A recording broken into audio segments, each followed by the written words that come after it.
क्यों? लोगों को डर है कि पुलिस मार के हमें जेल भेज देगी, इतनी डरी हुई है। और नेतागिरी। लोकसभा चुनाव 2024 झांसी ललितपुर सीट काफ़ी इंपॉर्टेंट सीट है। इस सीट पर अनुराग शर्मा बीजेपी के बैनर तले चुनावी मैदान में हैं और गठबंधन उम्मीदवार है प्रदीप जैन। डमडम व्यास पूर्व गरौठा विधायक हैं और एक बहुत बड़े राजनीतिक हैं। व्यास जी, चुनाव कहाँ पहुँच गया झांसी का? झांसी के चुनाव भारतीय जनता पार्टी के पक्ष में नहीं है।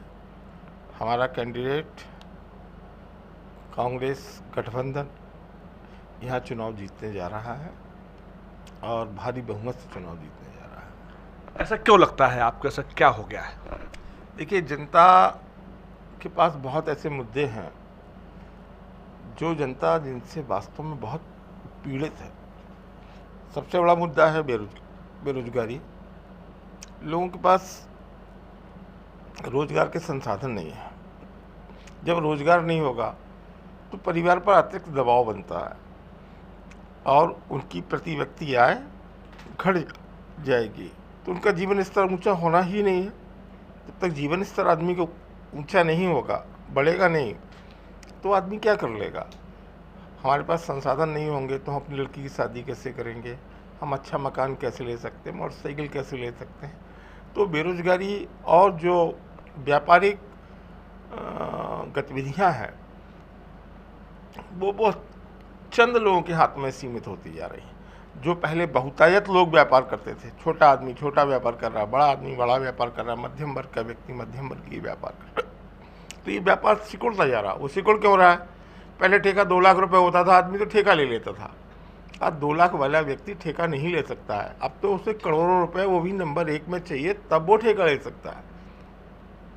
इस कारण से गरीब और मध्यम वर्ग के लोगों के हाथ से व्यापार खिसक के कुछ चंद हाथों में व्यापार सिकुड़ रहा है। और लोग जो पहले, आप देखिए झांसी मान लीजिए, झांसी में 100 लोग होर्डिंग बढ़ाने वाले थे, ठीक। आज कितने लोग होर्डिंग बनाने वाले हैं? ठेका एक ने लिया है, अब वो पैटी ले रहा है। तो उनका एक तो उनको आर्थिक रूप से कम बेनिफिट हो रहे हैं, साथ में वो किसी आदमी के नीचे काम कर रहे हैं। दोनों चीज़ें गई, उसका स्वाभिमान भी गया और उसकी आर्थिक स्थिति भी कमज़ोर हुई। तो ये जो प्रक्रिया है, इससे लोग परेशान हैं। और महंगाई जिस तरह से बढ़ी है, व्यापार भी कमज़ोर, रोज़गार है नहीं और महंगाई यहाँ से बढ़ रही है, तो जीवन क्या होगा? जीवन तो बहुत नीचे स्तर पर चला जाएगा। तो लोग समझ चुके हैं 10 साल में कि धार्मिक उन्माद की बातों से लोग लंबे समय तक नहीं बहक सकते हैं। तो जनता ने वास्तविक स्थिति को समझा है कि हमारी मूलभूत आवश्यकताएं पहले पूरी हों, जीवन स्तर में हमारी वृद्धि हो, ये लक्ष्य होना चाहिए। इस कारण मृदन जी, झांसी के लिहाज से अगर बात करें तो जो बीडा है, डिफेंस कॉरिडोर है, इनको कहाँ ले जाओगे आप? नहीं, ठीक है, अच्छा है, डेवलपमेंट होना चाहिए, लेकिन आपको ये भी मालूम हो बीडा की डिफेंस कॉरिडोर कितने साल पहले ज़मीन एक्वायर की गई? क्या गतिविधियाँ चल रही हैं वहाँ? 6 साल तो हो गए हैं लगभग। आज तक कुछ वहाँ हुआ है? कोई इनिशिएशन हुआ है वहाँ? नहीं हुआ। तो हम कैसे मान लें कि उन पर सकारात्मक रूप से तेजी से काम हो रहा है? ठीक है, हमने एक प्रोजेक्ट रख दिया कि हम ऐसा करेंगे, लेकिन ऐसा नहीं हो रहा है, और हो रहा है तो बहुत धीमी गति से हो रहा है। स्मार्ट झांसी को कहाँ ले जाओगे आप, जो झांसी में गतिविधि दिखाई पड़ती है? स्मार्ट झांसी, लोगों के लिए पानी नहीं मिल रहा है, टैंकर नहीं उपलब्ध हैं। लोग, अगर एक टैंकर मिलता है तो उस पर चढ़ के पानी इकट्ठा कर रहे हैं। आप कह रहे हैं स्मार्ट सिटी की बात कर रहे हैं। सड़कें देखिए आप, कितनी सड़कें, आप जाइए, थोड़े निकल जाइए बड़ा गांव गेट बाहर, तो सड़कों में गड्ढे पड़े हुए हैं। स्मार्ट सिटी कहाँ हो सकती है? मृदन जी, जो समाजवादी पार्टी से लोग पीड़ित रहे हैं लेकिन कांग्रेस के साथ खड़ा होना चाहते हैं, वो वोटर क्या करें? देखिए, समाजवादी पार्टी से पीड़ित रहे हैं, समाजवादी पार्टी में हर आदमी अच्छा गलत नहीं हो सकता है। कुछ चंद लोग होते हैं जो पूरे सिस्टम को डैमेज करते हैं, बदनाम करते हैं, और उसी कारण से, लेकिन उन लोगों पर अखिलेश जी ने भी सख्ती अपनाई है। और कांग्रेस की सरकार होगी तो फिर ये गलत लोगों को तो पुनर्श्रय वैसे भी नहीं होती है कहीं भी। उनके साथ वही पॉलिसी अडॉप्ट होती है जो सर्वजन के लिए बेनिफिशियल होंगी। एक जातीय वर्ग विशेष की स्थिति कांग्रेस स्वीकार नहीं करती है। प्रधान जी, फ्री राशन, आयुष्मान, उज्ज्वला, इनका क्या आंसर है गठबंधन के पास? देखिए, फ्री राशन की जो बात है, मात्र 10 रुपए का अंतर आया है गरीब व्यक्ति में। पहले 2 रुपए किलो अनाज मिलता था, आज फ्री मिल रहा, 5 किलो अनाज मिल रहा है, 10 रुपए का फर्क पड़ा हुआ है। 10 रुपए का वहाँ तो फर्क डाल दिया आपने। सिलेंडर जो 450 रुपये में बिकता था, आज उसकी कीमत 900 रुपये हो गई। 10 रुपये दे के आपने 440 रुपये तो यहीं एक्स्ट्रा ले लिया। इसके अलावा अन्य चीज़ों में जो महंगाई हुई है उनका इम्पैक्ट क्या होगा? कौन सी ऐसी चीज़ है जिस पर महंगाई नहीं हुई है? कम से कम 35-40% महंगाई में वृद्धि हुई है, और कहीं कहीं तो 100% से ऊपर महंगाई वृद्धि हुई। आप ले लीजिए, आप पहले आपका हाउस टैक्स क्या था, पहले रेलवे का किराया क्या था, पहले आपकी चप्पल कितने में खरीदते थे, पहले आप कपड़े कितने में खरीदते थे। अब देखिए, हमारी आर्थिक विकास तो हो नहीं रहा और महंगाई हमारा गला घोंटने पे लगी है। प्रधान जी, क्या मानते हैं आप, एक वक्त की कांग्रेस जैसी बड़ी पार्टी और उत्तर प्रदेश में उसके बाद में मात्र 15 सीटों पर चुनाव लड़ रही है, वो पूरी यूपी के अंदर, जी, ऐसा क्यों हो गया? देखिए, कांग्रेस पार्टी का जो मूल वोट था, SC plus Muslim plus upper caste होता था उसका वोट, लेकिन आज अपर कास्ट भाजपा के हाथ में बहुत हद तक पहुंच गया है, और SC है वो मायावती के पास चला गया, और जो यादव समाज है या बैकवर्ड क्लास के लोग हैं वो अखिलेश के सिमट गए। लेकिन अब आप देखिए, बहुत तेज़ी से मुसलमान समाजवादी पार्टी में चला गया। लेकिन आप देखिए, आपको इस चीज़ का एहसास हो कि झांसी में अभी कांग्रेस चुनाव लड़ी थी विधानसभा का, तो हमारे बहुत कम वोट आए थे। जस्ट उसके 3-4 महीने बाद मेयर का चुनाव हुआ तो हमारे बहुत ज़्यादा वोट आए, 4 गुना ज़्यादा वोट आए। क्यों?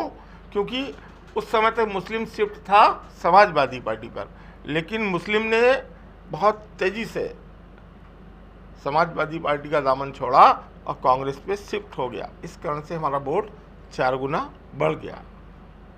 अब धीमे धीमे देखिए आप, SC की जातियां बहुत तेज़ी से लाभबंद होकर कांग्रेस के साथ खड़ी हो रही। मुस्लिम आ चुका है, तो अगर ये तो मान लीजिए सौभाग्य है कि गठबंधन हो गया, अगर अकेले भी लड़ते तो बहुत अच्छे परिणाम आते हैं। प्रधान जी, आखिरी क्वेश्चन, प्रदीप जैन व्यक्तिगत रूप से एक अच्छे आदमी हैं और अपनी पूरी बात रखना जानते भी हैं, केंद्र में मंत्री रह चुके हैं। उनके और जीत के बीच में कितना अंतर देखते हैं? उनके और जीत कितनी दूर है उनसे? देखिए, जीत तो जनता तय करती है।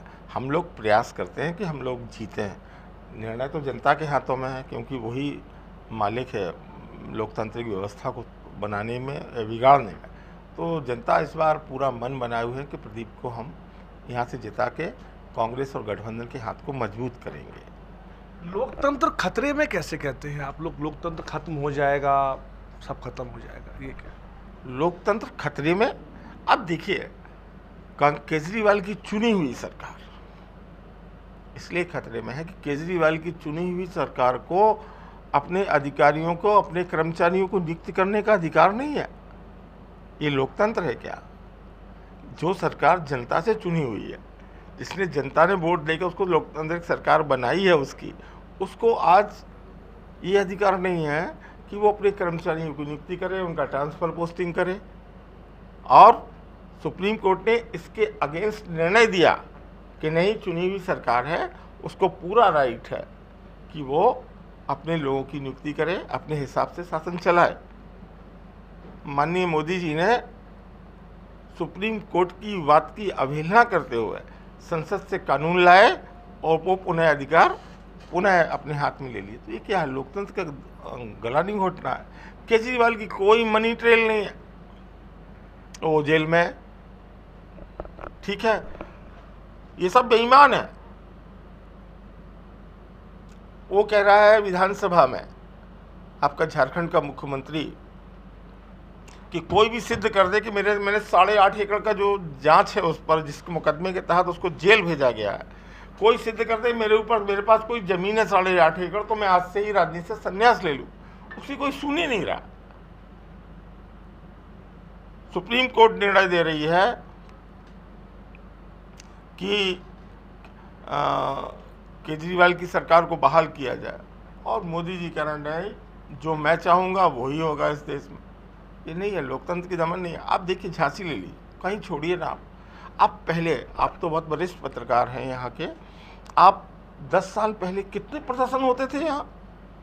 लोग देखो मेरी मांगें पूरी करो, कोई नगर निगम के कर्मचारी मांग कर रहे हैं, कोई मास्टर मांग कर रहे हैं, कोई चपरासी मांग कर रहे हैं, कि कोई संगठन मांग कर रहा है, किसान संगठन मांग कर रहा है, मजदूर संगठन मांग कर रहा है। आप देखिए दिन में एक आध नए का प्रदर्शन आपको मिलते थे। आज कहीं प्रदर्शन देखते हैं आप? देखते हैं कहीं? क्यों?